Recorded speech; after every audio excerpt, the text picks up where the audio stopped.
Como siempre, vamos a tratar de ver el marco teórico, analizar el marco teórico, y luego vamos a tratar de hacer la parte práctica. Las otras 2 horas son práctica.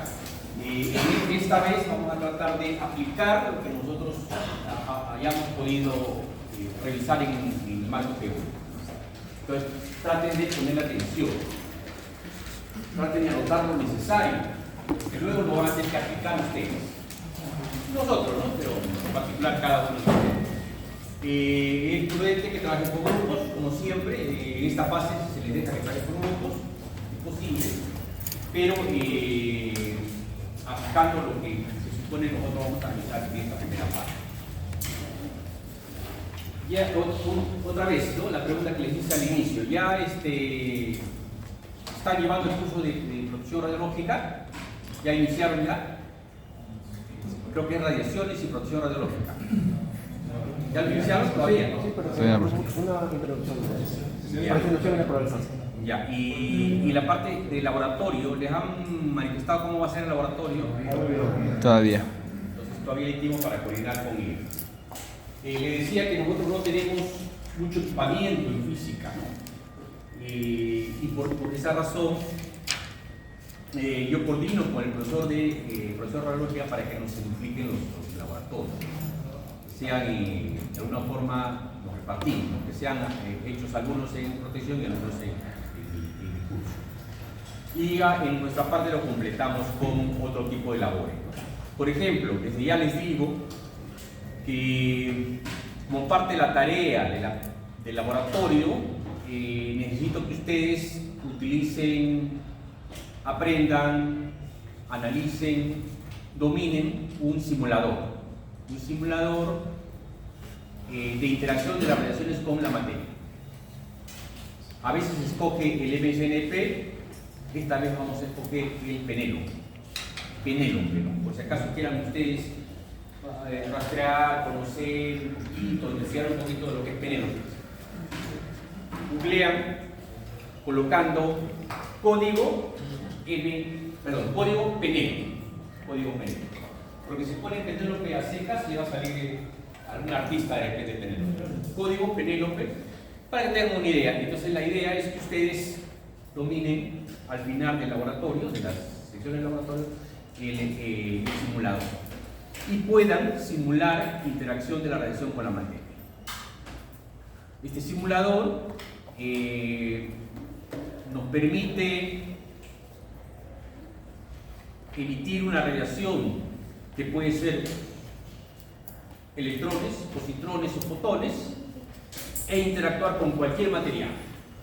Emite una radiación que puede ser electrones, positrones o fotones de energía desde los keV hasta los giga-electronvolt e interactúa con cualquier material, que puede ser inclusive orgánico, inclusive inorgánico. Orgánico, puede ser con concreto, con plomo, con aluminio, o puede ser también con hueso, con piel, ¿no? Entonces, como parte del curso de física médica se necesita un simulador que pueda validar los resultados experimentales, que generalmente es lo que se hace en un curso de esta naturaleza, y hay que aprender a simular. Para simular, obviamente hay que considerar las carpetas que tiene este simulador y las características que el diseñador del simulador nos ha transmitido. Y se simulan varios aspectos. Uno de ellos es, aunque ya hay ejemplos establecidos, vamos a arrastrar algunos de los ejemplos nada más, no vamos a inventar nada nuevo, pero hay la posibilidad de que ustedes diseñen una geometría, puede ser una geometría de ejemplo en particular, y luego una geometría propia, pueden diseñar cualquier geometría. La clásica, digamos, la base es una geometría asociada con una cubeta, lo que se hace en física médica. En física médica hacemos solamente control de calidad de los equipos, por ejemplo, de cobaltoterapia, o simplemente acelerador lineal. Colocamos debajo del cabezal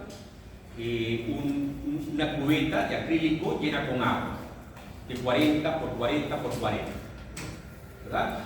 La llenamos de agua y la colocamos debajo del haz, tratando de que el eje central del haz esté en el eje básicamente del paralelepípedo imaginario. Y lo colocamos abrimos una ventana de 10 por 10 a nivel de la superficie del contacto del haz con la superficie del agua, la ventana es 10 por 10. Tratamos de que esa ventana esté a 1 metro desde la fuente, hace de fotones para los aceleradores lineales, por ejemplo, de 6 MeV de energía, puede ser 4 MeV de energía, de microvolts. Irradiamos sobre ese fantoma de agua. Entonces, esa simulación se puede hacer. Se puede crear una fuentería de agua, una cubeta de agua, se simula una fuente, una fuente, en principio, cualquier tipo de fuente, podría ser una fuente emisora de fotones, de 6 MeV, y se irradia sobre esa cubeta.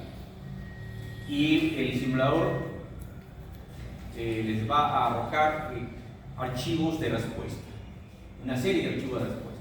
Uno de los archivos de respuesta es, por ejemplo, los famosos PDD, porcentaje de dosis en profundidad, los porcentajes de dosis sobre el eje central.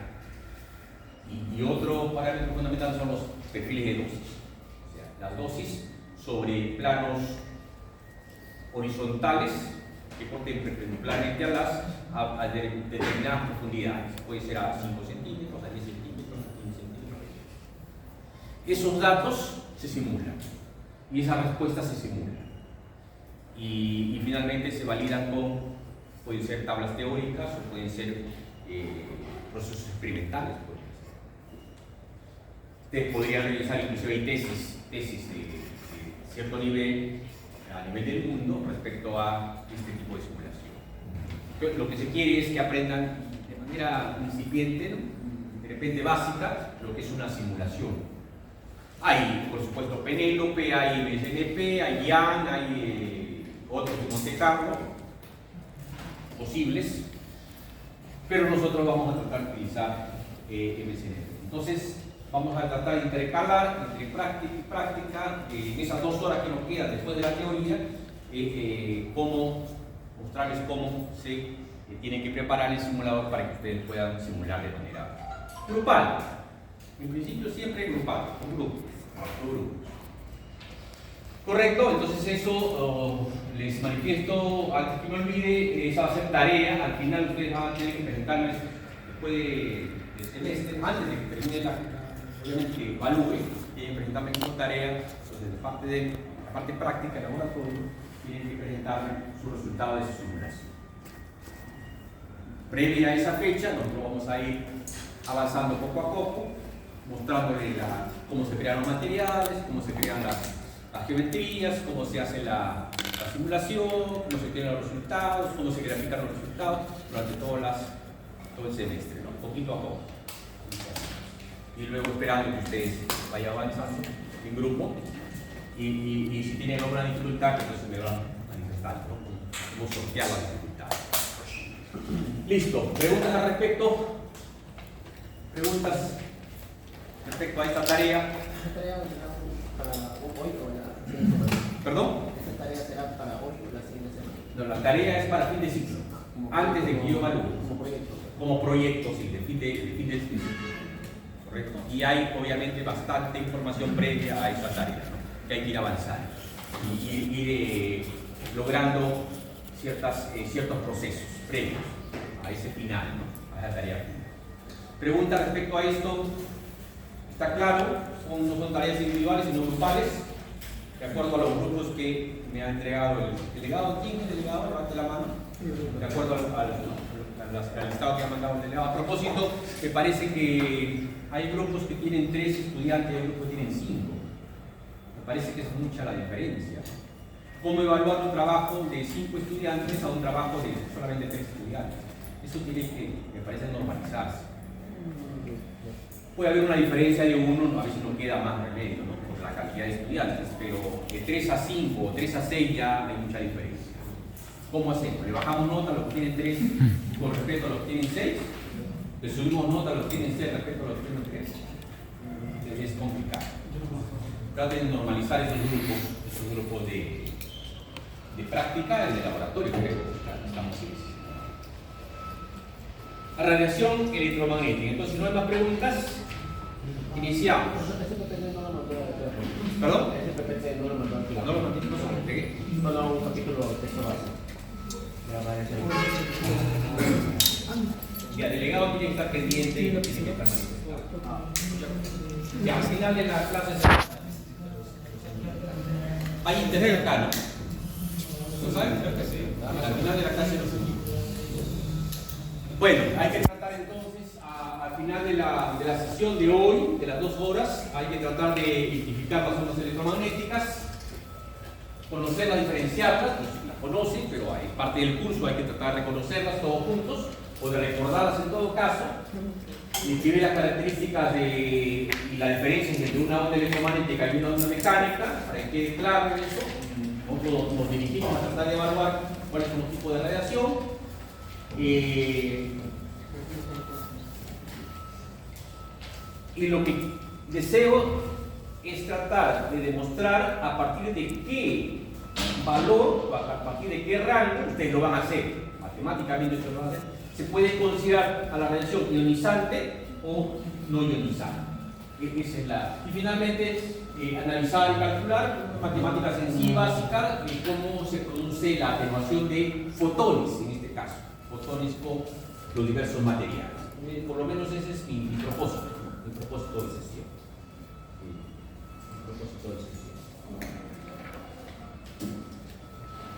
Bueno, ustedes en muchos cursos previos se supone que han analizado Maxwell, James Maxwell, que en 1865 dio una teoría acerca de las ondas electromagnéticas y nos dijo que estaban constituidas básicamente por campos eléctricos y magnéticos, ¿no?, acoplados entre sí y que viajan a una cierta velocidad.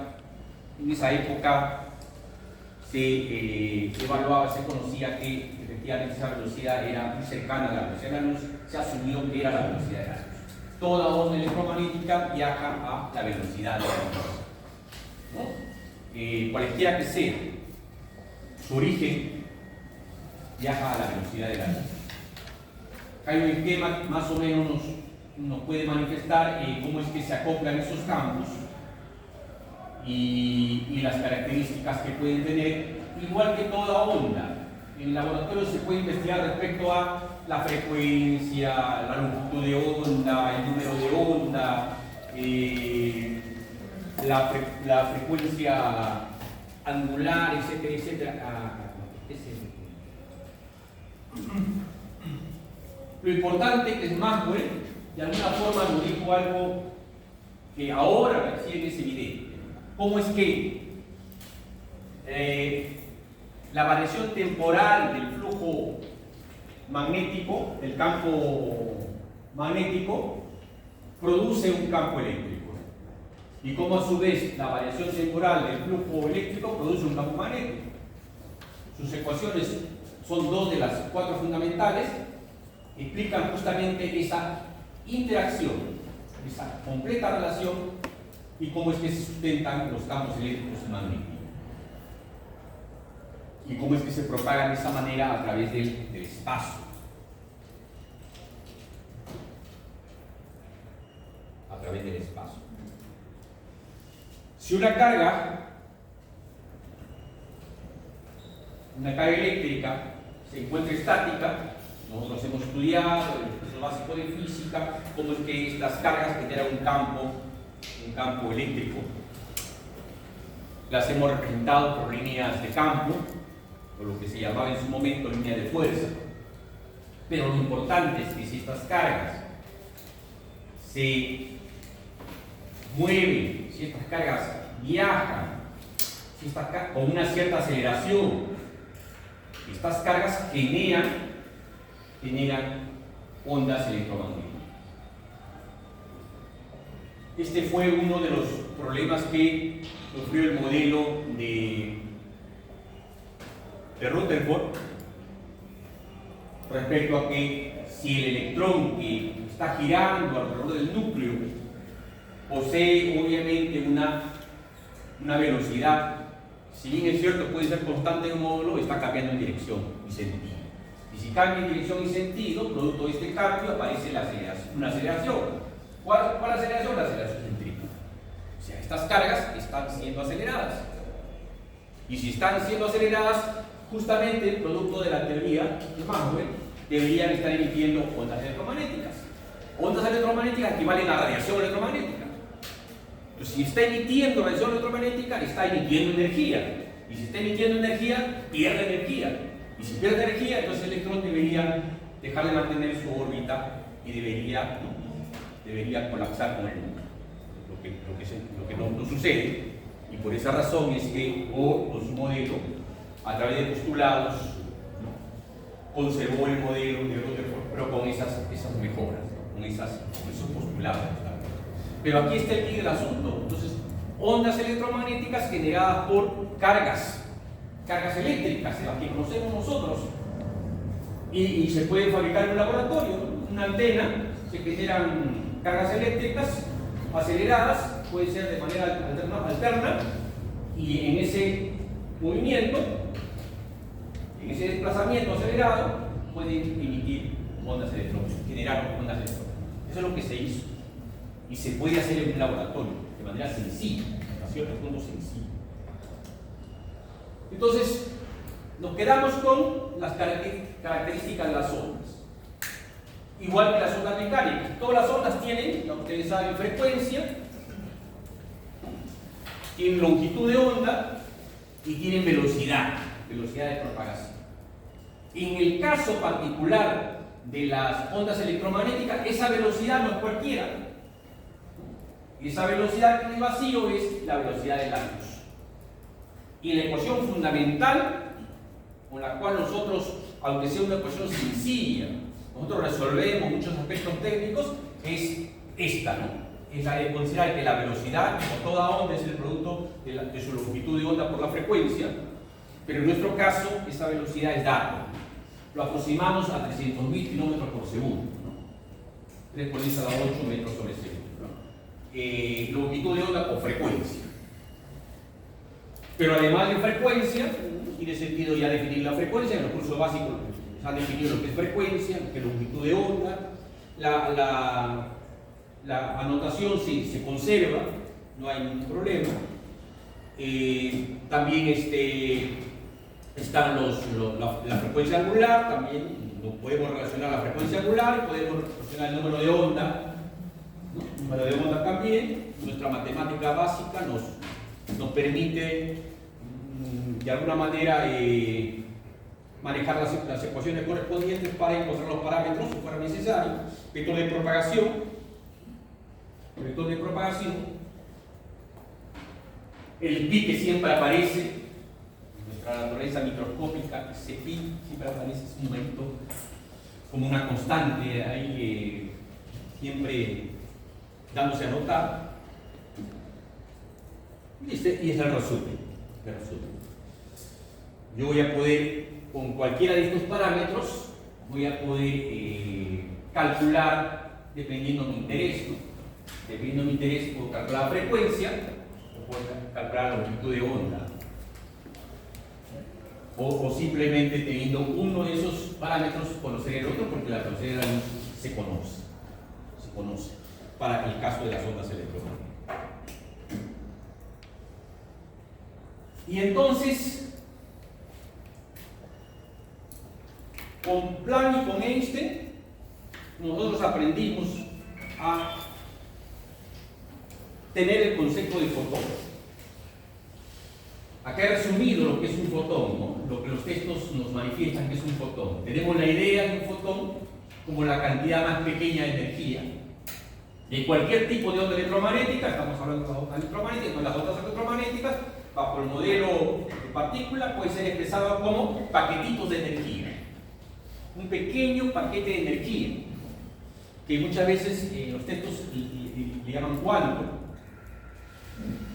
Ya es redundante decir que viaja obviamente a la velocidad de la luz. Estos cuantos tienen características de partícula, porque tienen cantidad de movimiento, puedo definir su cantidad de movimiento, puedo definir su energía. A su vez, ¿no? Trabajándolos como partículas, trabajándolos como onda, tengo justamente los parámetros longitud de onda, frecuencia. Relaciono los dos y completo las ecuaciones. Y desde el punto de vista práctico, yo como ser humano puedo observar esos fotones de energía que son emitidos de una fuente. Y las puedo observar dependiendo de su longitud de onda como un color. Yo lo observo como un color. Puedo observar el color rojo, el color azul, el color naranja, el color violeta, porque son fotones que llegan a mí desde la fuente, pero me doy cuenta que cada fotón está relacionado con una longitud de onda determinada. Longitud de onda. Esos fotones obviamente tienen una energía, relacionamos a energía, parámetro fundamental. Relacionamos frecuencia, segundo parámetro también importante, y relacionamos longitud de onda, tercer parámetro importante. En la mayoría de práctica, nosotros vamos a realizar cualquiera de esos parámetros importantes, o la frecuencia, o la longitud de onda, o la energía. Pero luego yo puedo relacionar esos parámetros entre sí. La longitud de onda con la frecuencia a través de la velocidad de la luz, o la longitud de onda con la energía a través de la velocidad de la luz y la constante, la famosa constante de Planck. Entonces, ya tengo las ondas electromagnéticas definidas de alguna forma, caracterizadas por otro lado con los parámetros físicos correspondientes, y entonces yo me planteo cuántos tipos de ondas electromagnéticas existen en el universo. Esas ondas electromagnéticas que viajan a la velocidad de la luz, 300.000 kilómetros por segundo, y que son emitidas por diversas fuentes. Hay diversas posibilidades, todas ellas con las mismas características que hemos mencionado. Y encuentro, ¿no? Pensaríamos que solamente hay una pequeña región de ondas electromagnéticas. Sin embargo, encontramos una gran región de ondas electromagnéticas de longitud de onda del tamaño de kilómetros, longitud de onda de kilómetros, longitudes de onda de centímetros y milímetros, longitudes de onda estamos hablando acá de 10 a la menos 1, 10 a la menos 3, estamos hablando de milímetros, 10 a la menos 6, 10 a la menos 9, nanómetros, picómetros. Todas esas variedades de longitud de onda existentes. ¿Quiénes las generan? Podemos encontrarla a nivel de líneas eléctricas, microondas, todas las microondas que nosotros conocemos, sobre todo las creadas para poder establecer las comunicaciones a través de los celulares, una porción que viene del espacio a nuestro nivel, generalmente del sol, infrarrojos, ultravioletas, y del espacio, y de, obviamente, manantiales terrestres, hay rayos gamma, básicamente equipamiento, rayos X del espacio, rayos X, rayo gamma también. Es decir, nosotros estamos aquí presentes en un mar de ondas electromagnéticas. No las vemos, todas no las vemos, solamente vemos un pequeño rango, pero estamos en un mar de longitud de onda. Seamos conscientes de eso. Estamos siendo bombardeados, atravesados por ondas electromagnéticas de todos esos niveles, y de todos esos rangos, y de todos esos valores. Si yo quiero analizarlo desde el punto de vista de la longitud de onda, o si quiero analizarlo desde el punto de vista de las frecuencias, como en este caso las frecuencias. Si aquí la longitud de ondas las hemos analizado desde grandes longitudes de onda hasta pequeñas longitudes de onda, en este caso estamos analizando desde altas frecuencias, desde 10 a la 6, alta sería acá, desde 10 a la 6 hasta 10 a la 19, 10 a la 20, ciclos por segundo. Entonces, hacia acá hablamos de altas frecuencias. Altas frecuencias, pequeña longitud de onda y, por ende, alta energía. Acá estamos hablando de baja energía, acá estamos hablando de alta energía. Estas son de alta energía. Estas las utilizamos justamente, por su alta energía, las utilizamos justamente para propósitos médicos, las utilizamos en diagnóstico o las utilizamos en terapia, medicina nuclear, braquiterapia, teleterapia, un poco de diagnóstico, aunque también con rayos X se hace terapia. Entonces las reconocemos y estas ondas electromagnéticas las clasificamos y las colocamos dentro de lo que se conoce como el espectro electromagnético. Las antiguas láminas nos colocaban a los rayos gamma al extremo y los rayos X hasta esta región. Pero ahora ha avanzado tanto en la tecnología y podemos reconocer que una lámina es actualizada si es que los rayos X inclusive van más allá que los rayos gamma. Se han quedado ahí rezagados los rayos gamma porque se ha creado equipamiento que tiene una mano que nos entregan rayos X de mayor energía inclusive que los rayos gamma. Esas son las láminas modernas. Hay aceleradores lineales de uso clínico con altas energías, con sus propias dificultades, por supuesto, ¿no? Porque hay producción de neutrones acá, pero eso es lo que existe. Entonces aquí viene la pregunta, aquí está en esta zona, solamente esta zona es lo que nosotros podemos observar. Las ondas electromagnéticas que son capaces, ¿no?, de ser observadas por el ser humano. Las tenemos el ser humano, no los animales. Entonces nosotros podemos reconocer, nuestro sentido de la vista puede observar esta longitud, un pequeño rango dentro de todo este espectro electromagnético. Todo lo demás no lo vemos. Y en esta zona necesitaríamos ciertos filtros especiales para poder visualizar, ¿no?, esos rangos, ¿no? Una parte del infrarrojo, una parte del ultravioleta. Y solamente esta pequeña zona es la del visible. Rojo hasta el violeta, se nota más o menos, el rojo hasta el violeta, pasando por estos colores.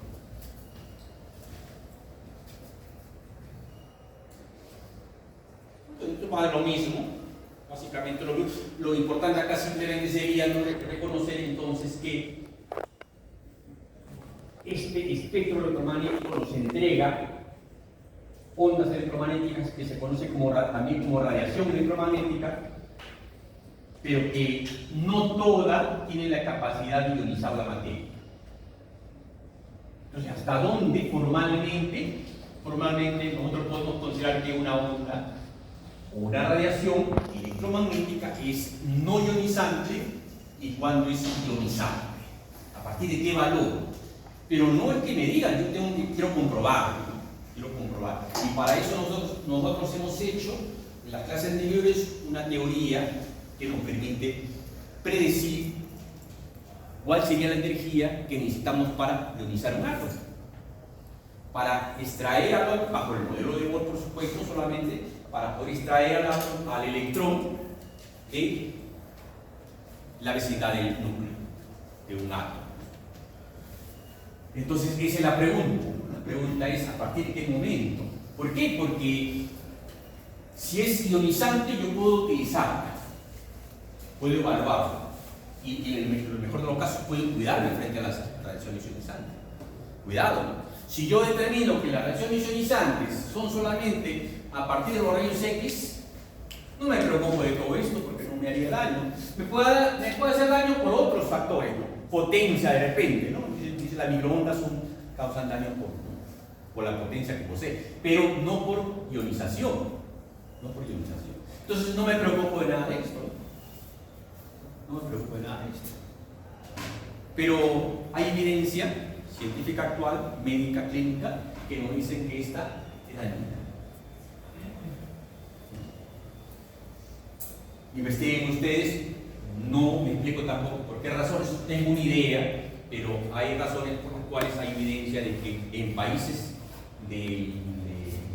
hacia el sur, como nuestra posición, Perú, Chile, Bolivia, hay altos índices de radiación ultravioleta. Altos índices de radiación ultravioleta. Si la radiación ultravioleta se mide bajo ciertos números que nos indican de 0 hasta, más no recuerdo, 15, nosotros estamos frecuentemente recibiendo los 15 o 16. Puno, Arequipa, Lima, cierta zona de Lima.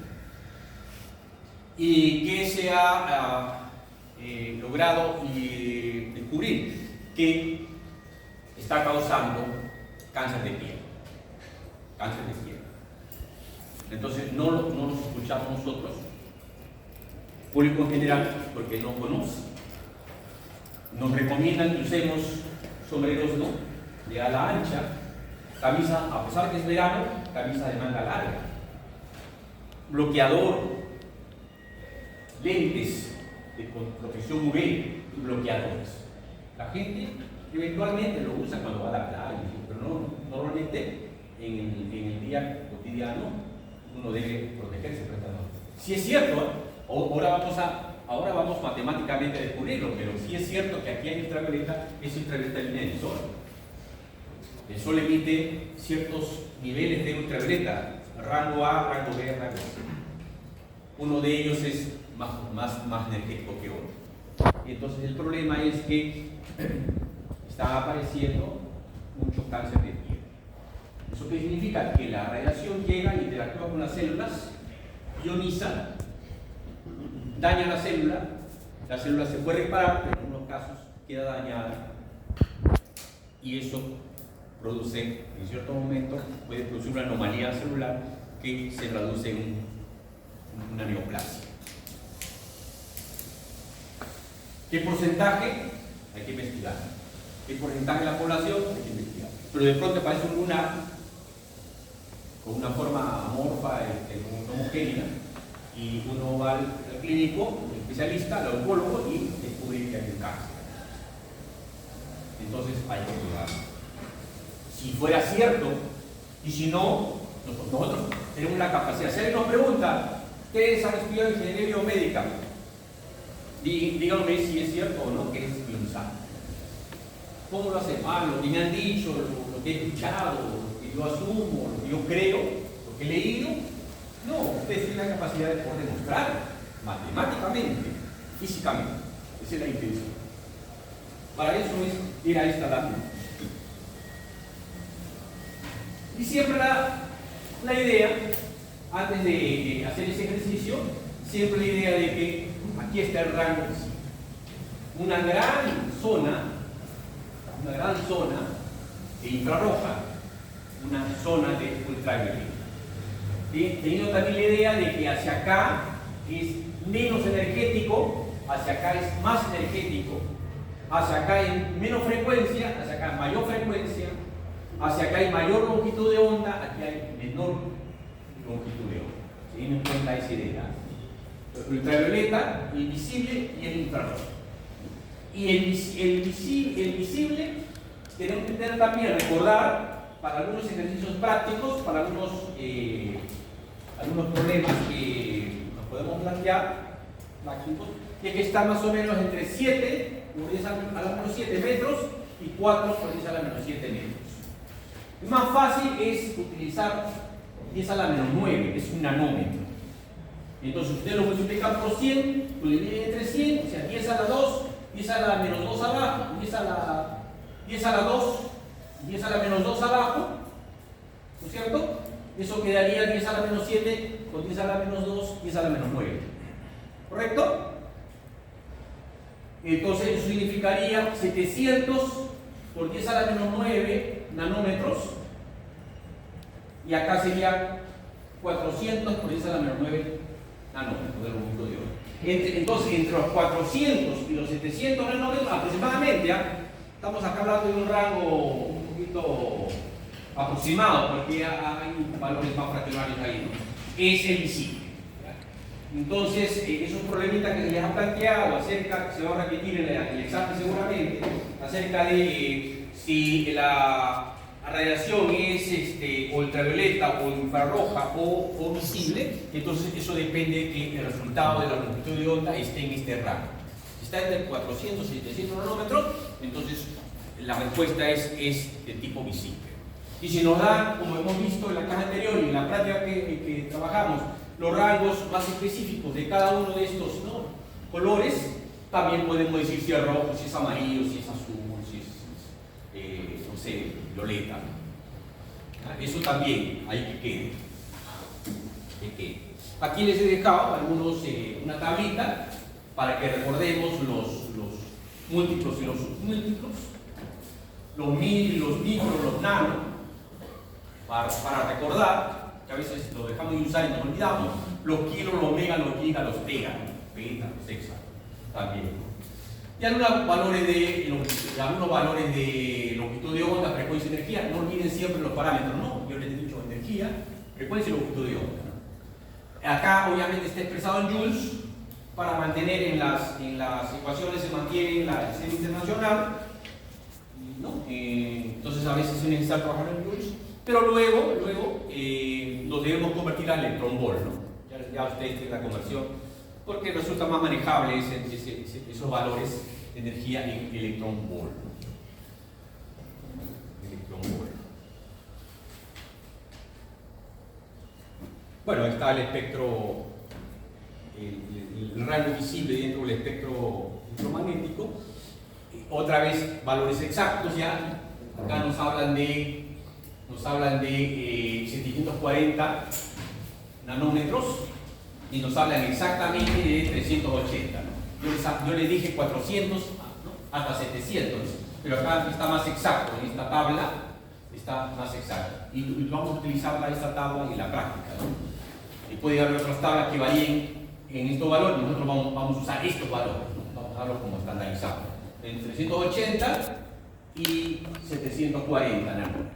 Empezamos aquí con el violeta, aquí está el rango violeta, el cian, el azul, el cian, el verde, el amarillo, rojo y naranja rojo, en los rangos. Esos valores vamos a utilizar. Creo que ya nos adelantamos con una práctica asociada con estos números. Y ahora, para que nos despertemos todos,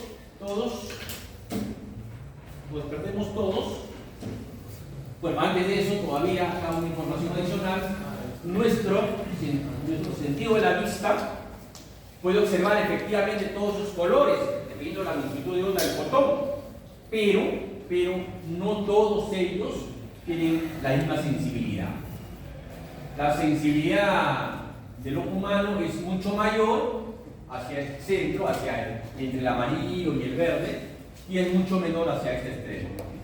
Y va decayendo esa sensibilidad hacia el ultravioleta, obviamente acá se pierde ya el infrarrojo y en el ultravioleta se pierde ya la sensibilidad. Entonces, si bien es cierto, nosotros podemos observar estos colores, tengan en cuenta que la máxima sensibilidad relativa es alrededor de los 550 nanómetros. Ese dato es muy útil para las prácticas. Noten ese valor, recuerden, 550 nanómetros para, ¿no?, el máximo valor de sensibilidad relativa del ojo del ser humano. ¿Ya? Y ese dato les va a servir en algún momento, junto con el rango de colores, ¿no? El rango de colores.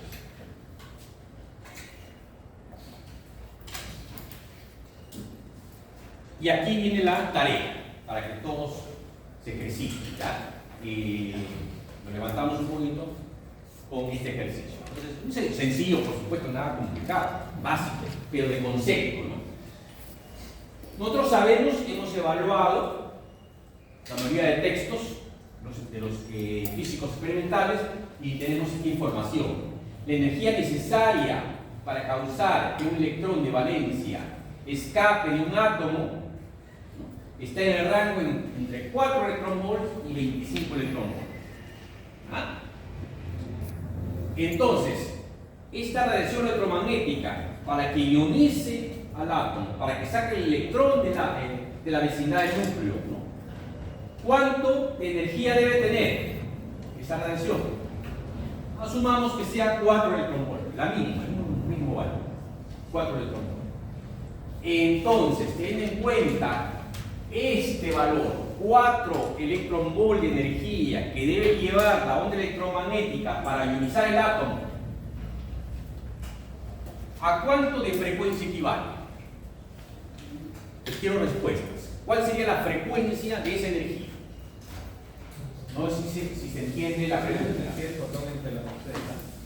Ya, háganlo. Es individual. Háganlo y denme un valor. Quiero un valor con el cual nosotros podemos hacer ese cálculo. Entonces, utilicen todo lo que nosotros hemos hecho en la clase anterior y en esta clase para tratar de encontrar cuál sería la frecuencia de ese fotón de radiación electromagnética que tiene una energía de 4 electronvolts. 4 electronvolts.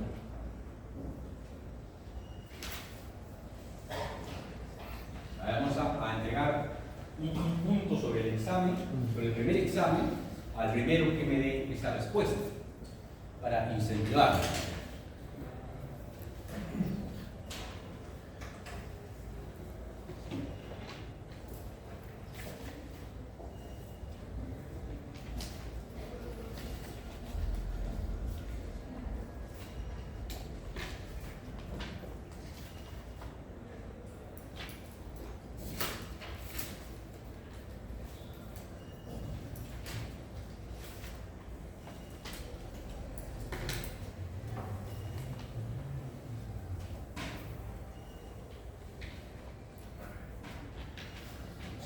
Sería 9,68 por 10 a la 14. ¿Perdón? 9,68 por 10 elevado a la 14. Ya, vamos a anotarlo entonces. 9 por 10 a la 14, ¿qué? ¿Qué unidades? Hertz. Ya. Entonces vamos a anotar 9 por 10 a la 14. 9,68 68 por 10 a la 14. 10 a la 14. Hertz. Vamos a anotarlo ahí. ¿Alguien más tiene una respuesta? 9.5. 9,67 por 10 a la 14. 9,6. Bueno, 9,6.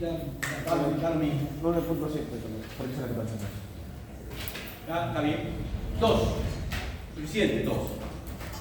Ya. La siguiente pregunta, vamos a buscar a otros dos, pero ya hay dos estudiantes que tienen, si es que la respuesta es correcta, tienen un punto sobre su examen. Vamos a facilitar eso. A ver, 9, se supone que estamos haciendo un ejercicio de evaluación, ¿no? Queremos valores exactos, ¿no? 9 por, digamos, 9 por 10 a la 14, casi 10, ¿no? Casi 10 por 10 a la 14. Eso implicaría 1 por 10 a la 15, ¿verdad? 1 por 10 a la 15. O sea, del orden de 10 a la 15. Entonces, la respuesta debería ser así, ¿no? Más o menos del orden de 10 a la 15 Hz.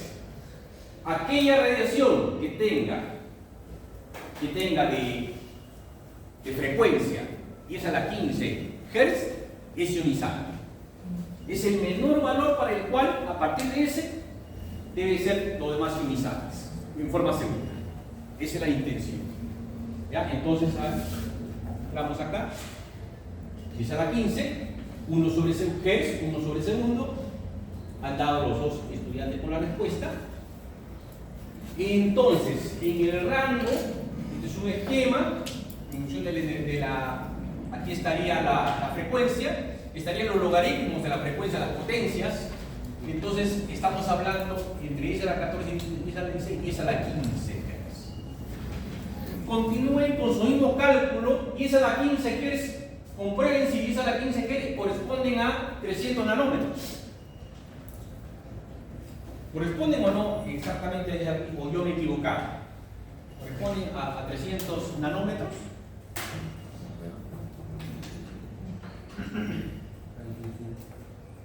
Acá están. Velocidad de la luz sobre frecuencia.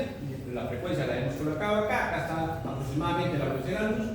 La respuesta debe ser 3 por 10 a la menos 7 metros. Otra vez, ¿no? Aumentamos dos ceros y tenemos 10 a la menos 9, es un nanómetro, 300 nanómetros. 300 nanómetros, o también podemos, ¿no? Quitar 3 ceros para hacer un micrómetro. nos quedaría 0,3. Cualquiera de los dos. Yo creo que con 300 nanómetros, yo reconozco más por el nanómetro que por el micrómetro. Y entonces ya tenemos, como siempre hemos caracterizado, frecuencia, longitud de onda y energía. Entonces ya tenemos la frecuencia, tenemos la longitud de onda, y ahora ¿cuál es el valor de esa energía? Corresponde efectivamente a 4 electronvolts, que es lo que nosotros hemos iniciado. Si queremos expresarlo en joules, la famosa conversión, ¿no? Un electronvolt equivale a 1,602 por 10 a la menos 19. Y ahí trabajamos y estamos hablando en joules, si fuera necesario, aunque con este valor es suficiente, si fuera necesario, de 10 a la menos 18 joules. Identificada la radiación electromagnética que es básicamente ionizante. Está identificada. Profundizamos un poquito esto y nos damos cuenta que 10 a la 15 no está en la zona del visible, ni está en la zona del ultravioleta extremo, está en una región muy cercana aquí hacia el visible, que es el famoso entre el ultravioleta A y el ultravioleta B. El Sol emite estos rayos de ultravioleta. Y estamos prácticamente en ultravioleta A. Se supone que esto es menos profundo y estos son más energéticos. Más energéticos todavía, ¿no? Aparentemente en alguna época el Sol filtraba mucho más. Aparentemente ahora no está filtrando un UVB y entonces estamos recibiendo bombardeo de ultravioleta y ionizante. Si bien es cierto, ¿y por qué los textos? La pregunta, ¿por qué creen que los textos no consideran al ultravioleta dentro de sus estudios como radiación ionizante? Trabajan con rayos X, trabajan con radiación gamma, pero no lo consideran ionizante para sus estudios. ¿Por qué creen ustedes que es eso? ¿Por qué no le importa a la comunidad científica, médica, clínica, a la física médica, el ultravioleta? Salvo casos excepcionales. ¿Por qué creen ustedes? Porque es más complejo para que el electrón pueda ser liberado. Más allá que eso, porque su energía, la energía que lleva esos 4 electronvolts, no provoca ionización a profundidad, sino superficial nada más. Por eso hablamos de cáncer de piel, no hablamos de cáncer de un órgano por radiación ultravioleta, sino cáncer de piel superficial. Estamos hablando de micrómetros de profundidad, ¿correcto? Ahí alborota la célula, ahí daña la célula superficialmente, no a profundidad. No le interesa a la física médica, porque a la física médica le interesa, por ejemplo, los rayos X que atraviesan el material y producen una imagen, por ejemplo, o atraviesan el material y bombardean una región para tratamiento. Eso le interesa. Ahí hay profundidad. Entonces, por esas razones que no lo utilizan. Sí es cierto que sí lo utilizan para la esterilización de materiales. Con ultravioleta se puede esterilizar el material, ambientes. En ese sentido lo pueden utilizar, pero no con fines clínicos, médicos. Ya, entonces tenemos en cuenta eso. Todo lo que está por debajo de este valor no es ionizante. No es ionizante. Toda la zona del visible, infrarrojo no es ionizante. Toda la zona de los microondas, ¿no? VHF, UHF, alta frecuencia, toda esa zona tampoco es ionizante. Hay por ahí artículos que manifiestan que a las microondas aquí es dañina, ¿no? Produce determinado tipo de crecimiento de tumores. Es decir, todavía no hay evidencia científica que pruebe de manera fehaciente que efectivamente es dañina, que está relacionada con alguna generación de tumores. No hay evidencia. En cambio, todo lo que nosotros conocemos, toda la evidencia que hay sobre el daño que causa la radiación ionizante a las células. Eso sí existe, en cantidad, a nivel mundial. Es mucho más evidente, mucho más probable. Y ya está. Entonces nosotros hemos, con una ecuación sencilla, pero con aspectos conceptuales hemos tratado de demostrar efectivamente que a partir de qué momento la radiación electromagnética es ionizante y se debe considerar que es No, ionizante. una Sí, pregunta. sí. Los bloqueadores, digamos, ¿hasta qué rango de V podría soportar? ¿Qué rango? Normalmente cubren toda este rango. Llegan hasta una parte del VA. Hay algunos del 40%, 80%, 90%, pero cubren suficientemente una buena región de este VA, que es lo que se quiere de alguna forma frenar. La misma indumentaria, las telas, no todas cubren todo el VA. Telas. Tengo entendido que estaban fabricando un proyecto, telas en base a ciertas plantas, ciertos vegetales, que cubrían más altas regiones de UVA. El problema es para la gente, por ejemplo, nosotros hay dos problemas. Uno, que la radiación es acumulativa. No es que yo salgo, me pongo hoy día, luego me guardo y ya se pasó. No, es acumulativa, es sumatorio. O sea, lo que recibiste hoy día va a contribuir a lo que recibes mañana y a lo que recibes después. Durante tu vida has recibido una cantidad de radiación. El daño es acumulativo.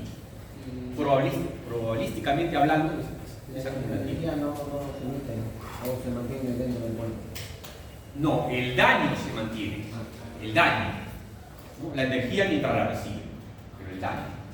Entonces, el problema es, por ejemplo, para algunos trabajadores precisamente expuestos frente a la radiación. Por ejemplo, los que trabajan en construcción. Bueno, ahora los ambulantes, los policías de tránsito están expuestos. Ellos. No tengo entendido no creo que nadie haya hecho una estadística, ni haya, no sé, controlado cuál es realmente la dosis que está recibiendo un producto de ultravioleta. No he visto un trabajo en la naturaleza. El otro problema es cuidado cuando uno compra lentes oscuros. No todos tienen la protección UV, son oscuros simplemente. Entonces uno cree que tiene protección ultravioleta, pero se los coloca, esos lentes que los venden de manera informal, y al contrario,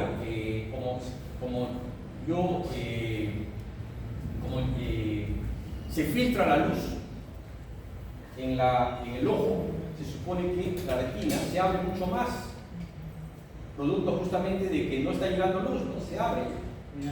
A oscuras en la noche, ustedes encuentran que se ha abierto mucho más, ¿no? Cuando hay claridad, se reduce. Si ustedes se colocan lentes oscuros, se va a abrir más y la ultravioleta va a llegar mucho más. Mientras el lente no tenga filtro ultravioleta. Si tiene filtro ultravioleta, bien, ¿no? Pero si no tiene filtro ultravioleta, se están haciendo más daño. Ahí hay que tener mucho cuidado. Mucho cuidado.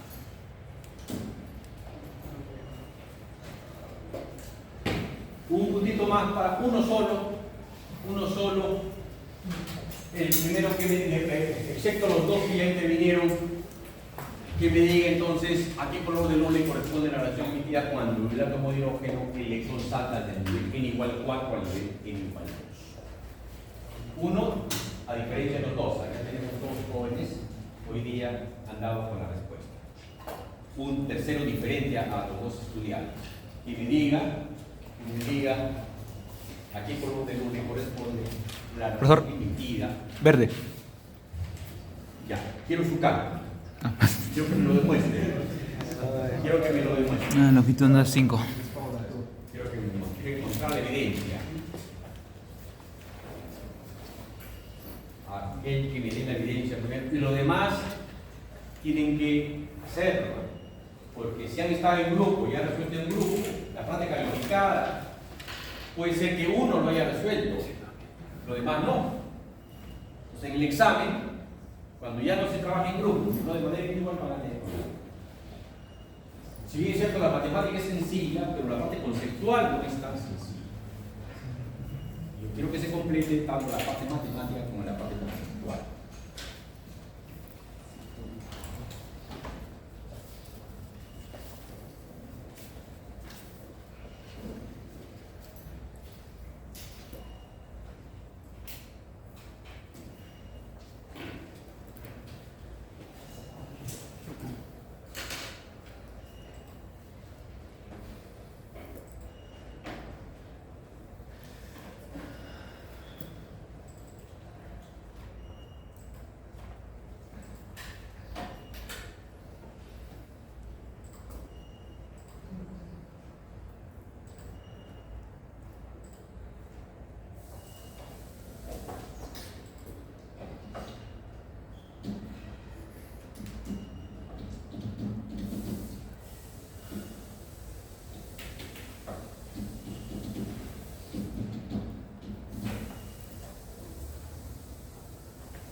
Ya.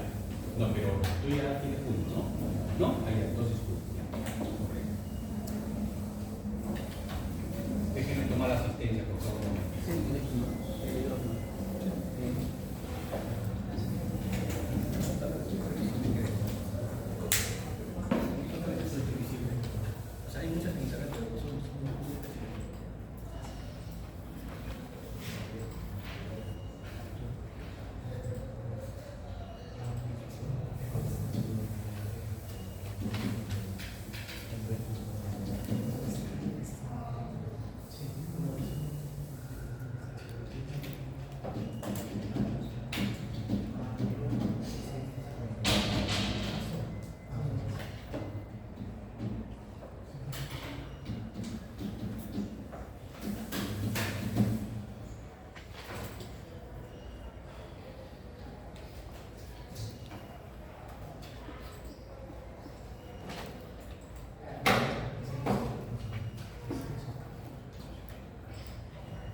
Olaya, levanta la mano, por favor. Aquino, Benavides, Bueno,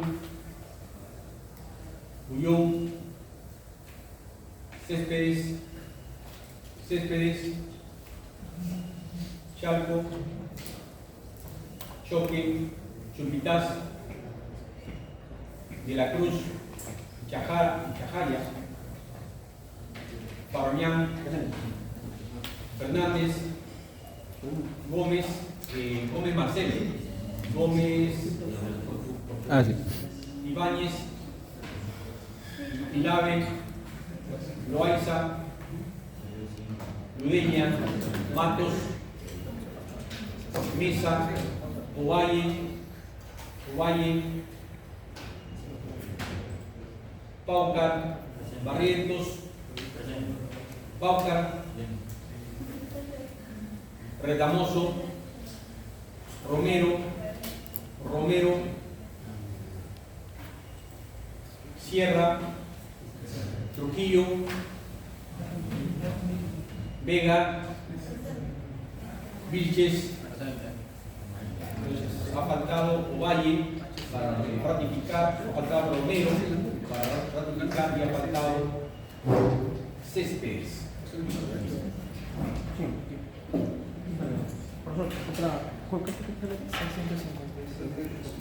Ahí me salió otro valor. ¿Cuánto salió? 496. Debe ser cercano al 5, porque el 66 es rojo. Ese es color rojo. Mira. ¿Cómo lo has hecho?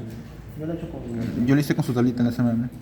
Ya, ¿tú qué color dices tú? Es 4... Yo digo que es verde. Uno solo. ¿Pueden mostrar la tabla de espectro Sí, claro, claro. Porque hay muchas seguidores que pueden hacer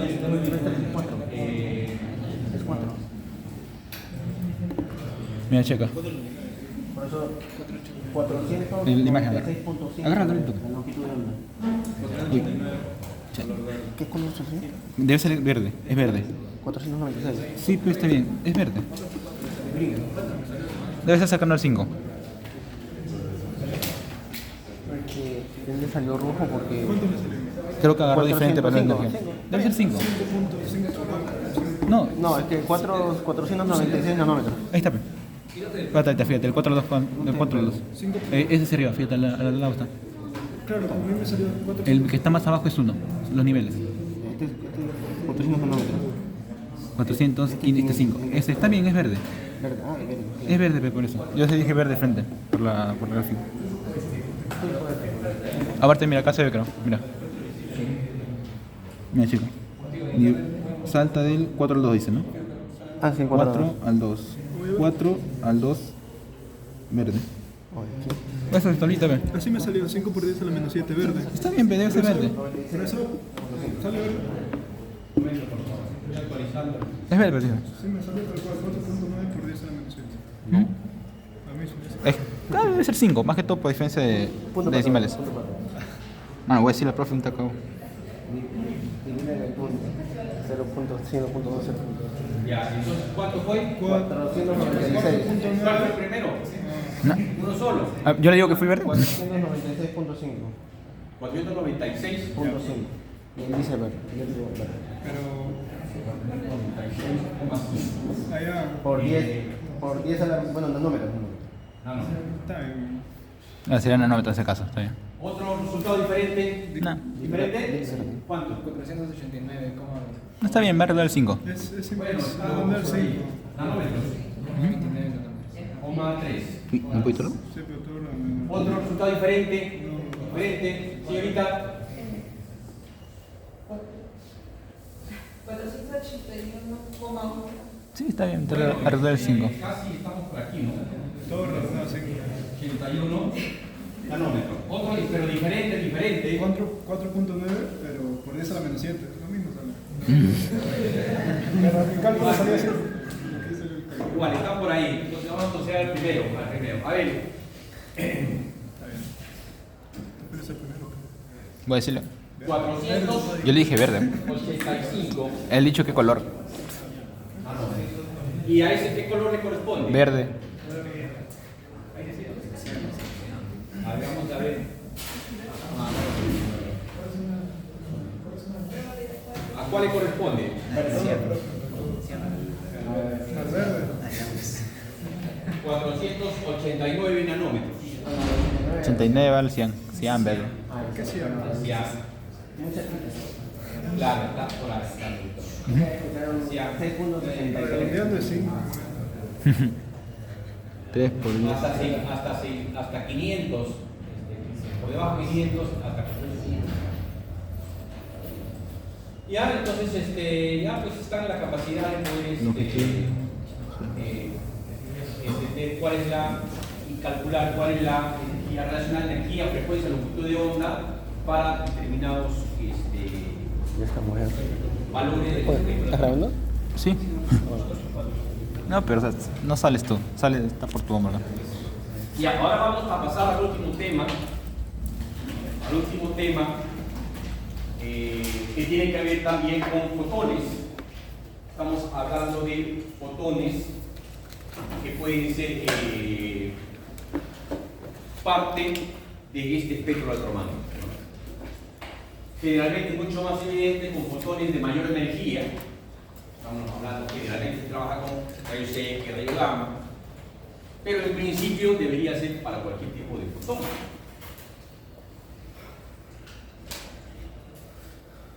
La condición inicial es que la fuente que emite los fotones sea puntual isotrópica. Esa es la condición inicial. Y por ser isotrópica, entonces debemos de colimarla. De tal manera que los fotones colimados, ¿no?, deben ingresar perpendicularmente al atenuador, al llamado atenuador blindaje, ¿no? Y este atenuador blindaje tiene que ser muy fino. En teoría, el modelo lo acepta para un blindaje muy fino, muy fino. Entonces, la intensidad, número de fotones por unidad de tiempo, que ingresa, colimado por supuesto, que ingresa perpendicularmente a la lámina del atenuador, ¿no?, interactúa con el material, cualquiera que sea, pero hay una parte que ingresa sin ser atenuada. A ese le llamamos, la representamos por I, cantidad de fotones, por unidad de tiempo sin atenuar. Y nosotros podemos establecer la relación que existe entre este valor sin atenuar y este valor inicial que ingresa al material. Para eso ya ustedes conocen cómo lo primero que se hace es trabajar con un diferencial del material, diferencial de X. En el caso más sencillo, nosotros podemos establecer la proporcionalidad a través de este paso. Y definimos lo que se conoce como, algunos como sección eficaz, bueno, está relacionada con la sección eficaz macroscópica, o en algunos textos simplemente coeficiente de interacción. Probabilidad, en realidad ese coeficiente de interacción representa la probabilidad de interacción. La probabilidad de interacción de ese haz incidente con el material por unidad de grosor del material, si se entiende, ¿no? Ahí está definida la probabilidad, el diferencial de I sobre I, la probabilidad por espesor, por diferencial de espesor. Eso es lo que representa para nosotros el coeficiente de interacción. Ustedes dominan su matemática tan bien que le va a ser fácil obtener la solución de esa ecuación diferencial. Una forma es expresarla de esta manera, aplicar su matemática básica integrando esa ecuación. Lo que debemos, y acá lo anoto, considerar es que esta ecuación es válida cuando la radiación es monoenergética. Por ejemplo, un haz de fotones de energía de 6 MeV simplemente. Nuestro modelo inicial está hecho para ese tipo de radiación monoenergética. Y por supuesto, lo que ya les he manifestado, ¿no? Que el haz incidente sea colimado, estrecho haz, que incida perpendicularmente a la lámina y que el absorbente sea delgado. Si es un poco grueso, ya el modelo no funciona. Hay que agregarle un factor de ponderación adicional. Si eso se cumple, entonces ustedes van a poder integrar la ecuación para buscar la solución. Es muy sencillo evaluar la integral a través del LEN y desarrollar la ecuación. Esa ecuación, la solución de esa ecuación diferencial es esta. ¿Qué nos dice esa ecuación? Que la intensidad, o sea, fotones por unidad de tiempo del haz que atraviesa la lámina sin ser atenuado va a ser igual a la intensidad fotones por unidad de tiempo que ingresa a la lámina inicial, ingresa a la lámina por E, la base de los logaritmos neperianos, a la menos UX. Aquí está ese famoso coeficiente de atenuación, que está muy asociado con la sección eficaz de interacción del material. Y aquí está representado el grosor del material, el X ya, ¿no? Esto también, si ustedes se dan cuenta, como aquí está fotones por unidad de tiempo, aquí están fotones por unidad de tiempo, con su diferencia por supuesto, esto se puede llevar también, en lugar de fotones por unidad de tiempo, a fotones simplemente. Eso también funciona para M, el número de fotones que ingresa, que atraviesa sin ser atenuados, y el número de fotones que ingresa. Igualito por ahí a la menos mu X. Acá cometí el error, en lugar de colocar X, utilizar la otra notación. Es X acá, no es T, es X. ¿Lo trabajan de esa manera o lo trabajan de esa otra manera? Es igual, ¿no? Y aquí lo importante es que, y por eso se hizo la primera práctica de laboratorio, tratando de que se vuelvan a acostumbrar, que repasen ustedes el manejo de los papeles milimetrados, logarítmicos, semilogarítmicos, porque esto necesita ser evaluado de esta manera. De una gráfica del parámetro intensidad de fotones respecto al grosor, se puede obtener una curva característica cuando se maneja a nivel de papel milimetrado. Cuando se trabaja a nivel de papel semilogarítmico se encuentra una recta, como ustedes han visto en el laboratorio.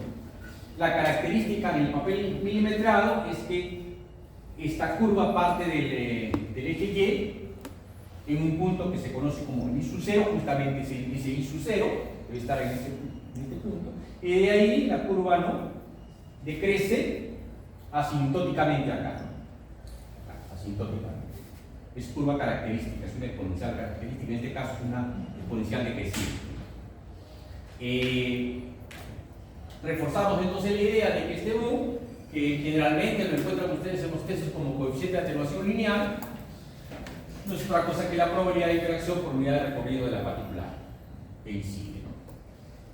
Este coeficiente de atenuación, concretamente para diferenciarlo del máximo, coeficiente de atenuación lineal, que está muy asociado a la sección eficaz del material, depende del medio. ¿Qué significa que depende del medio? Depende del Z del medio. ¿Qué es el Z? Es el número de protones. Entonces se supone que el A de fotones ingresa al medio para interactuar y dependiendo del número de zetas, el número de protones, entonces interactúa. La probabilidad de interacción es mayor que la probabilidad de interacción. Y también obviamente depende de la energía. El fotón, el haz de fotones puede tener una energía menor o mayor. La interacción también depende. Depende del medio, o sea, a través del Z, y depende de la energía. Su unidad es la de centímetros, 1 sobre centímetro. 1 sobre centímetro. Este lineal. Entonces depende del medio, no olviden, y depende de la energía. Preguntas teóricas de las regulaciones. Y acá recogí una tabla, vamos a usar una tabla más original. Era la tabla que tenía a mano, está un poco deteriorada, le he tratado de marcar acá algunos valores para que tengan una idea nada más de que nosotros podemos sacar los valores de dos aspectos, ¿no? Nosotros podemos obtener los valores de ese coeficiente de atenuación lineal de tablas como esta, que depende del medio, depende obviamente del material, y depende de la energía.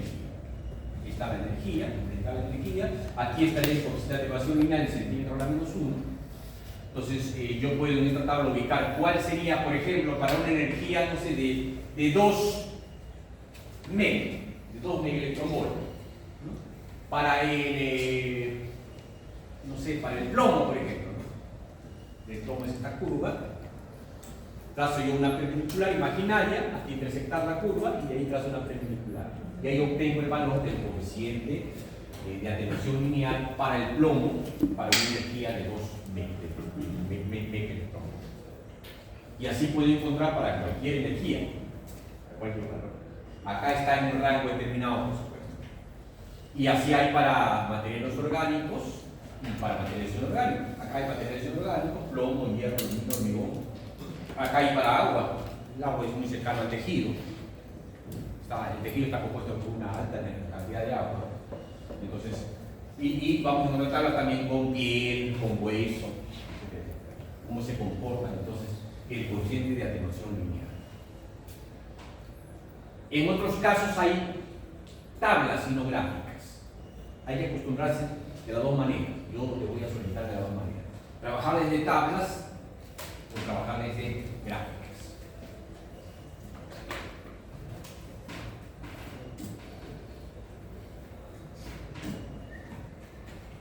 También desde acá, desde aquí, desde esta ecuación, ustedes pueden hallar un parámetro que es muy importante, sobre todo en el radiodiagnóstico. Radiodiagnóstico también en radioterapia, que es el famoso HDL, o también le llaman emivalor. Con este parámetro caracterizan los haces de rayos X muchas veces. Se puede diferenciar un haz de rayos X de otro haz de rayos X a través del HBL de manera experimental. ¿Cómo se halla ese valor, ese HBL? Se interpone un material determinado en el haz de radiación, tratando de que Bueno, se construye una gráfica y se trata de obtener el valor del gruesor de ese material para el cual la intensidad del gas incidente decaiga a la mitad de su valor, ¿no? El gruesor del material para el cual la intensidad del gas incidente decaiga a la mitad de su valor inicial se le llama HBL. ¿No? Aquí está expresado, sí, está expresado, es el espesor del atenuador necesario para que transmita la mitad de la intensidad del gas incidente. Lo mismo que les acabo de decir, en otras palabras. Si yo reemplazo en esa ecuación, en lugar de X, el grueso, el HBL, que estamos definiendo, HBL, entonces tengo que reemplazar el I por la mitad de I sub 0, ¿cierto? La mitad de I sub 0. Y luego lo desarrollo y me doy cuenta que aquí puedo eliminar I sub 0, como la inversa, 2 acá sería X a la más, le aplico ley y luego obtengo el HBL. El HBL por el mu. Que aquí puedo inclusive o despejar el HBL o despejar el mu.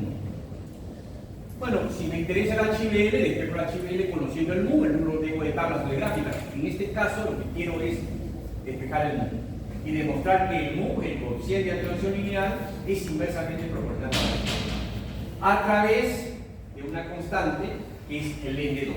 El N de 2 es 0,693. Se usa tan frecuentemente que uno se lo tiene que grabar. 0,693. Len, logaritmo natural de 2. Aquí tenemos. De tal manera que cuando reconstruyo la ecuación, en lugar de utilizar mu, puedo utilizar ese valor. Pero la ecuación queda ahí expresada en función de HB. Es una alternativa. Sería I igual a I sub 0 por I a la menos, en lugar de mu, len de 2 sobre HB. Bueno, en muchos casos se obtiene no el mu, sino el HB. Y puedo trabajarlo así. Claro, en el fondo también la utilidad de esto es que, repito, se conoce el HBL de los diferentes haces de rayos X y se caracteriza, se hace un control de calidad de los haces a través de este HBL. Ese es un primer aspecto. ¿Dudas hasta aquí? ¿Algún problema? Está sencillo, ¿no es cierto?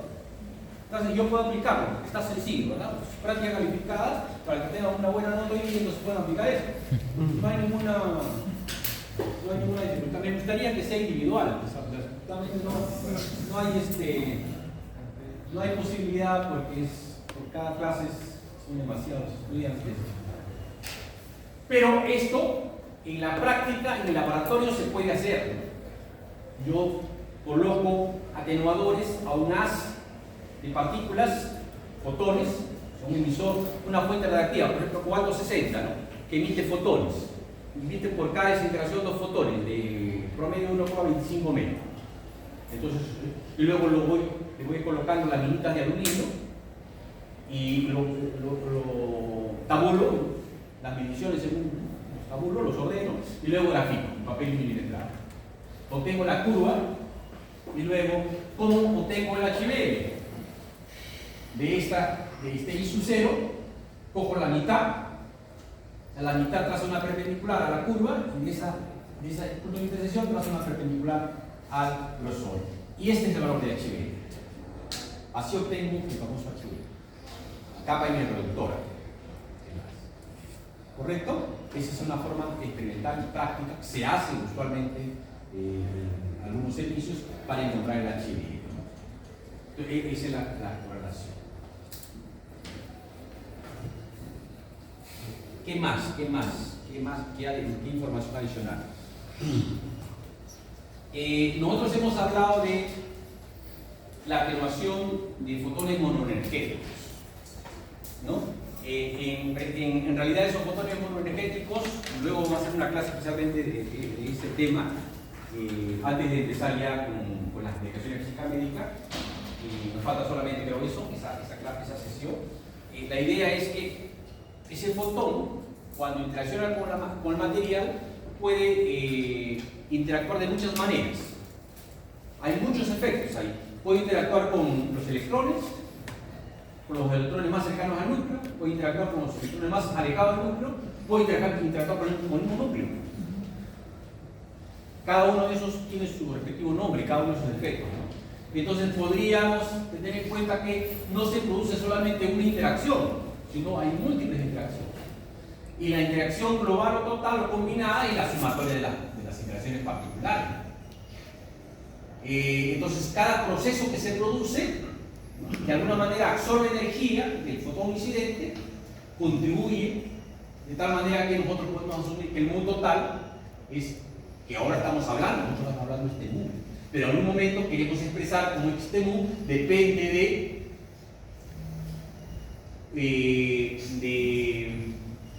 de la probabilidad de interacción de cada uno de los efectos particulares con los electrones orbitales o con los núcleos.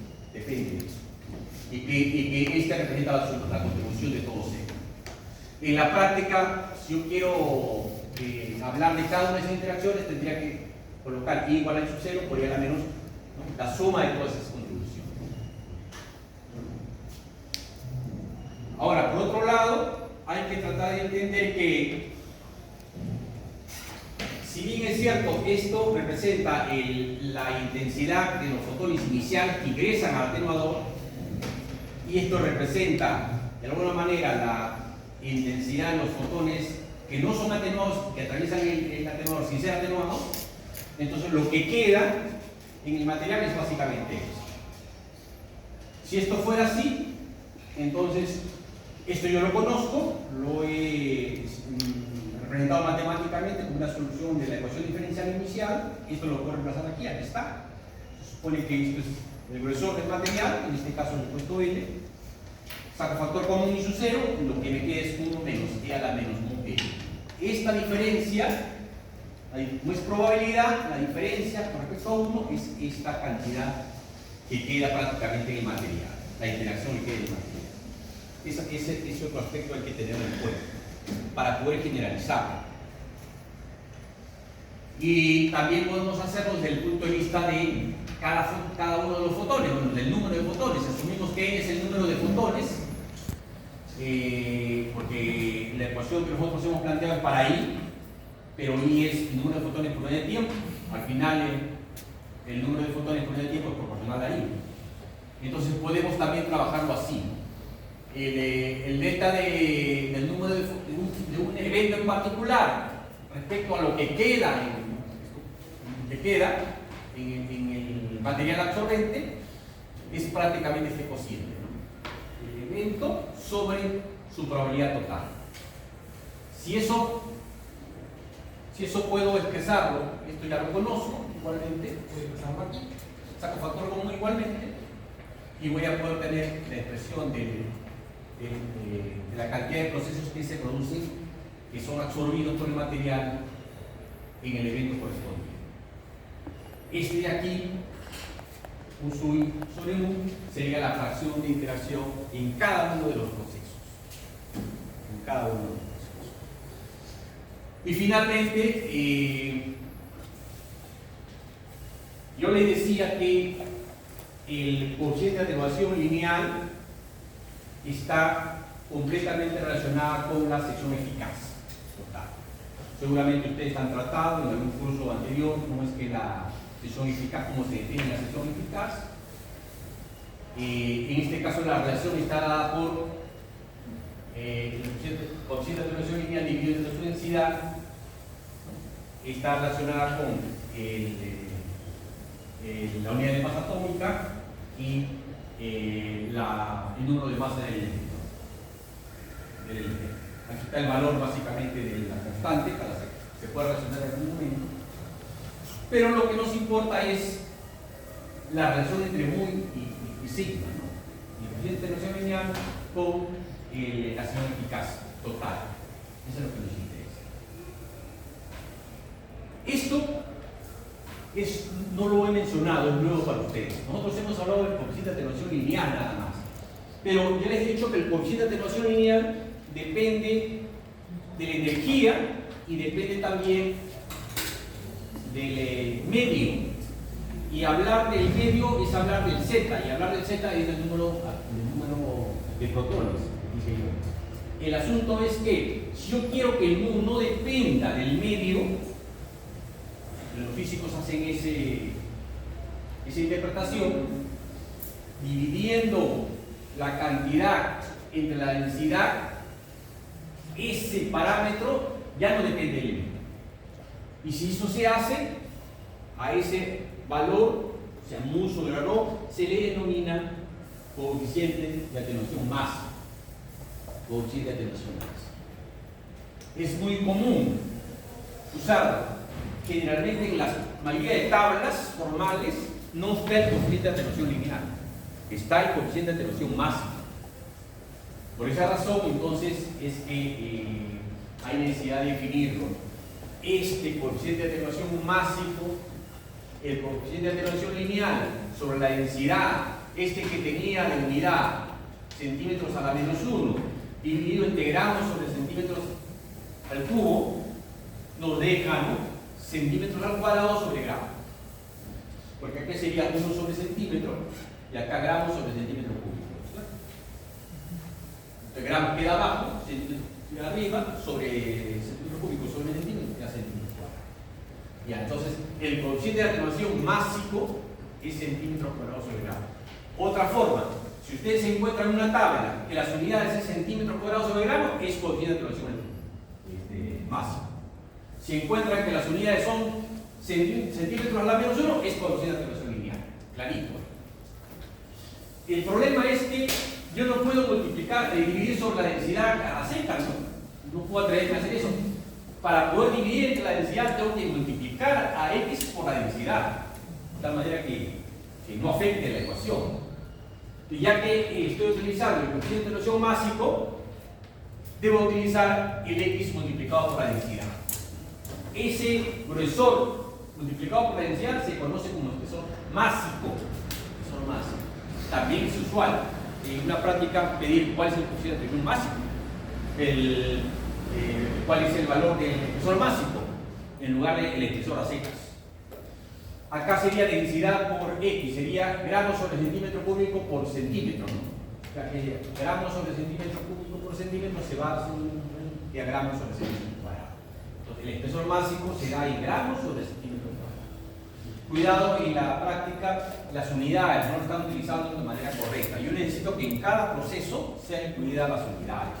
Eso me interesa, como físico me interesa más que el resultado, ¿no?, del proceso.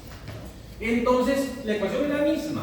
Se puede trabajar con n, se puede trabajar con i, pero en lugar de trabajar con el coeficiente de atenuación lineal, podemos trabajar con el coeficiente de atenuación máximo. Es lo mismo, con i o con n, lo mismo. La curva sigue siendo la misma, el h y l sigue siendo el mismo, o también el n sub 0 sobre 2 sigue siendo el mismo. Entonces, no hay nada de otro mundo. ¿Qué más hay? Y entonces van a encontrar ustedes tablas o gráficas para el coeficiente de atenuación máximo. Ahí está bien claro, mu sobre rho. Esa es una tabla de coeficiente de atenuación máximo. Lo aclara ahí, centímetros cuadrados sobre gramo. Para el agua, por ejemplo, el agua en estado líquido, lo das gráficamente a través de energía en función del coeficiente de atenuación máximo. Puedes encontrar para cualquier valor de energía, ¿no?, su correspondiente coeficiente de atenuación máximo. O aquí lo que tienen que hacer también, en esta tabla tienen energía, tienes que elegir cuál es la energía de tu problema, expresada en MEC, por supuesto, megaelectronvolt. Si te la dan en MEC, tienes que convertirla a MEC y poder leer la carga. Una vez convertida, tienes que saber, expresada en función científica, tienes que elegir a qué valor te corresponde. Una vez elegido el valor, lees tú el valor del coeficiente máximo de atenuación. Está en centímetros cuadrados sobre gramo, hay que tener en cuenta la potencia, no equivocarse en la potencia. Por rapidez no vayamos a coger solamente el número sin considerar la potencia. Hay una tablita muy conocida,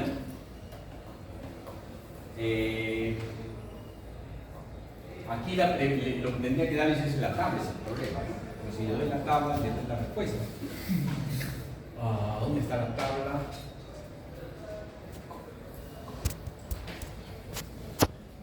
Aquí está el aluminio. Ya, no se le da. Simplemente la idea es, la pregunta es otra vez para dos estudiantes. Uno para el primero, uno para el segundo.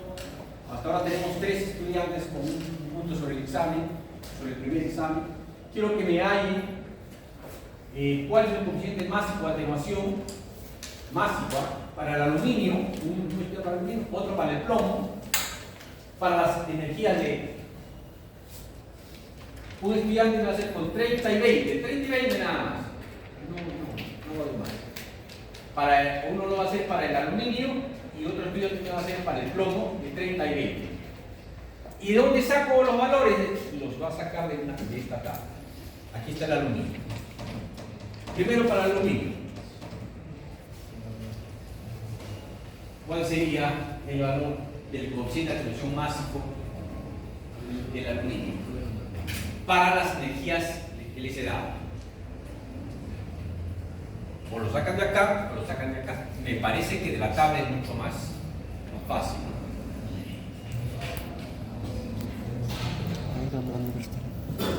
¿Cuál es el valor? Que les di de 30 y de 20. De 30 y de 20. 30 y de 20.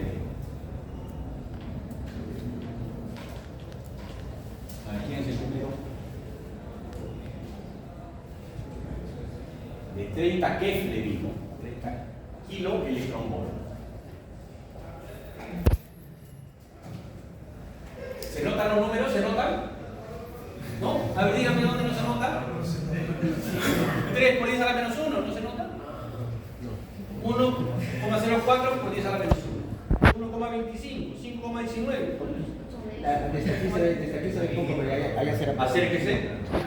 Una vez que tiene el valor, se acerca y lo lee. Una consulta. Sí. En las tablas, como mencionan, es mega electronvolt. O sea, digamos, en el 10 a la 0, que sería 1, sería 1 mega electronvolt. Claro, un megaelectrón. Exactamente. Claro. Aquí representa, como está en mes, sería 6 por 10 a la menos 2 meg. Entonces, el valor hay que convertirlo de kef a meg. Y una vez que ya tiene el valor en meg, lo busca acá. Lo busca. Con su respectiva hay que ponerlo con un entero y potencia para poder leerlo. Potencia. Y ya está.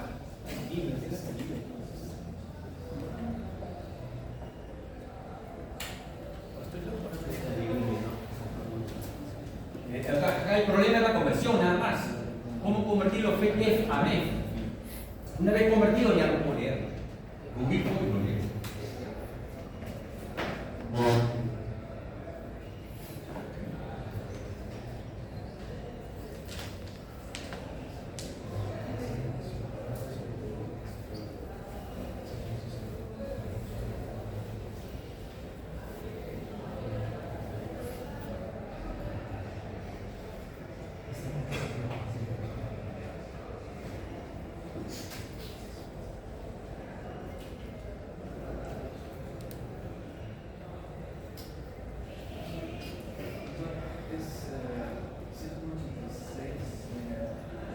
¿Lo hice como pregunta o lo hice como respuesta? Ya, pero usted ya intervino. Hasta ahora no, ya, entonces está en todo su derecho. Vamos a apuntar acá.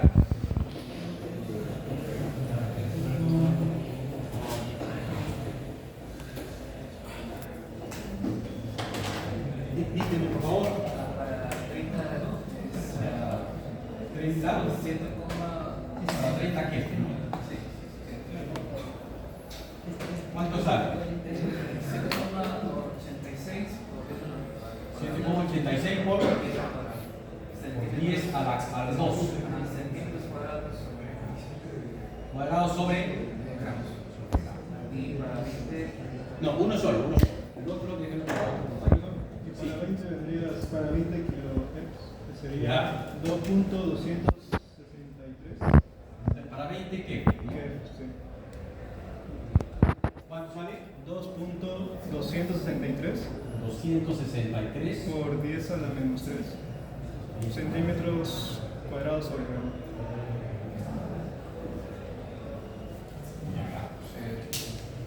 ¿Alguna respuesta diferente? ¿Cuál de ellas? ¿La primera o la segunda? Ya, esta. ¿Cuánto te sale aquí? ¿Para 20 qué? 3,441 centímetros cuadrados sin potencia. Ya, centímetros cuadrados sobre grado. Sin potencia, 3,4 secas. Para la primera. ¿Diferente? Sí. Ya, muy bien, excelente. Ya, para la primera, 1.128 centímetros cuadrados. 1,128. 1,7 o 1. 1,728. 128. ¿Ya? Por 10 a la. Ah, a seca no, ya. Ahí, ya, las unidades son las mismas. Ya, listo. Muy bien, excelente que hay discrepancia. Excelente que hay. Excelente ahí, muy bien. Entonces, el asunto aquí es simplemente conversión nada más.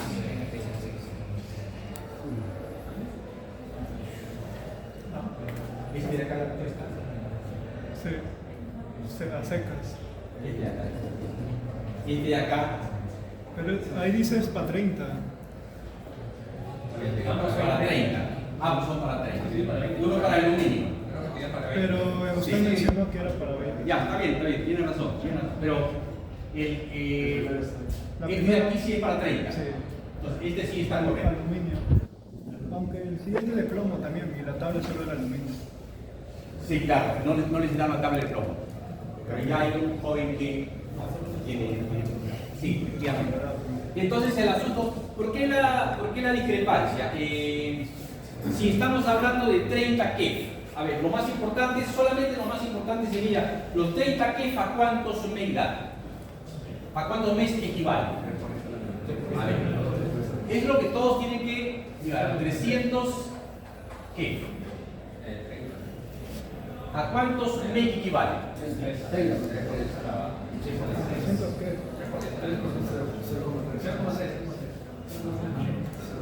0,3 me. Como en la tabla está un entero y el resto de potencia, entonces esto equivale a 3 por 10 a la menos.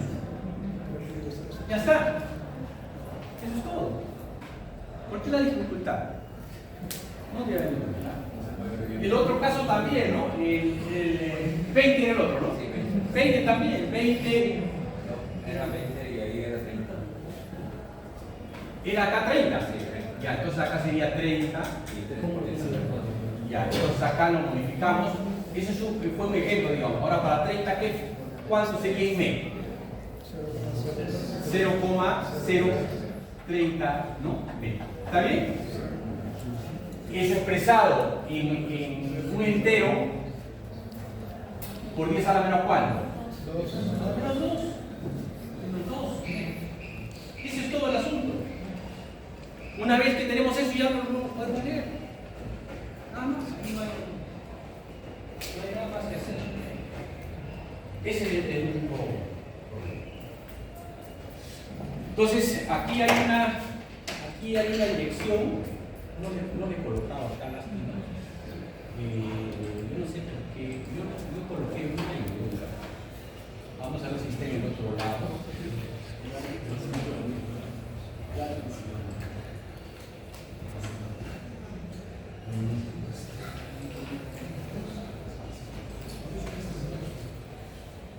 Yo les coloqué acá una dirección.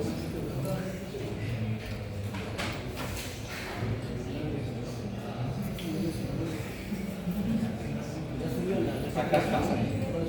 Sí, aquí está. Entonces, aquí hay una dirección, por si acaso, ojalá que.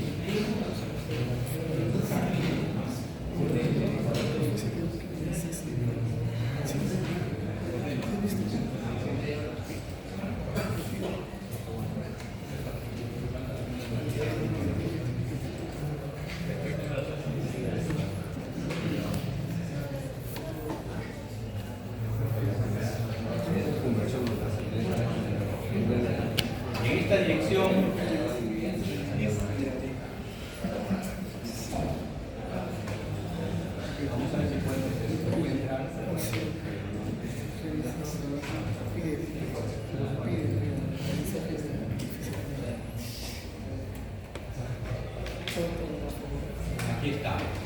En esta dirección que le he dejado en el PPT, aquí ustedes pueden encontrar los coeficientes básicos de diferentes materiales. Eso lo copia para el... Claro, ese dejado en el PPT. En el PPT está el enlace, digamos, ¿no? Entonces ustedes pueden encontrar para el material ya, ustedes entran por ejemplo, aluminio, por ejemplo, que de ahí les he sacado la tabla, ¿no? Aluminio, por ejemplo, en aluminio, ahí está la tabla. Profesor, disculpe, esa diapositiva lo subió al tiempo. Sí, claro, no está, no les sucedió. No aparece.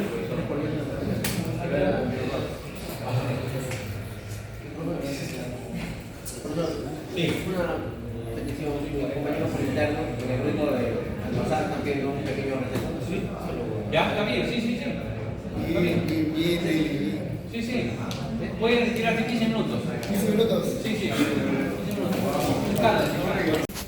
Todos esos considerandos que nosotros hemos dado en su momento, pero la realidad es que muchas veces o se tienen fuentes no colimadas, la realidad, o se tienen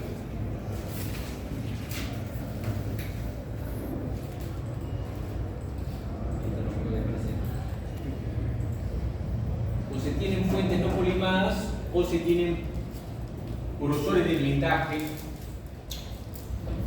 muy importantes, digamos, ¿no? Es la realidad. En ese caso hay que considerar que aquí se produce dispersión. Si nosotros estamos hablando de un haz, decíamos un haz estrecho, ¿no?, que atraviesa perpendicularmente el atenuador y recogemos la información, ¿no?, digamos, atravesando el atenuador, o sea, que atraviesa el atenuador, asumimos que lo que está llegando a ese punto es básicamente el haz primario. Pero si fuera una fuente no colimada y un grosor importante, estaríamos entendiendo que en primer lugar aquí hay dispersión. Llega dispersión y esa dispersión contribuye a la energía en ese punto. En segundo lugar, el mismo material produce un tipo de interacción y esa interacción adicional contribuye al punto en cuestión. En ese caso, entonces, la ecuación ya no es n sub 0 o i igual a i sub 0 por l a menos x, ya no es sencillo. A esa ecuación hay que considerar un factor adicional que los especialistas en blindajes tienen que considerar. Los que son especialistas en blindaje y yéndose hace de una manera muy especial, muy profesional, tienen que considerar. La ecuación debería quedar alterada por este valor. Este valor, llamado factor de acumulación, lo llaman en realidad, de alguna manera tiene que ver con la radiación primaria y la radiación dispersa, ¿no? Tiene que interpretarse la presencia de la radiación dispersa que contribuye básicamente a la radiación S. Nosotros no vamos a tocar esos casos, solamente se lo menciono para que se entienda que este modelo es un modelo simple bajo ciertas consideraciones.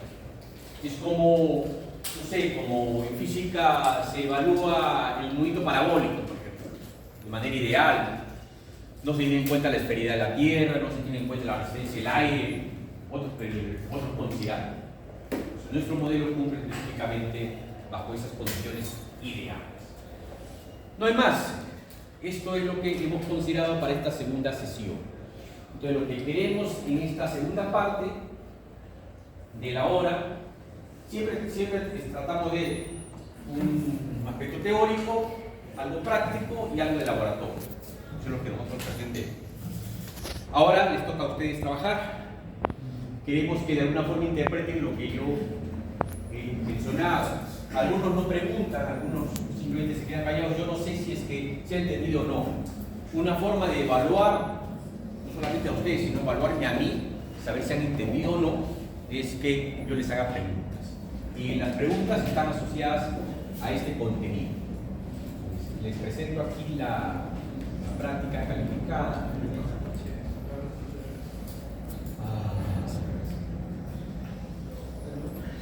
¿Se las envío o se las presento en el... Yo se las envío ya. público. Ya deben tenerlas todos. En todo caso, ahí está.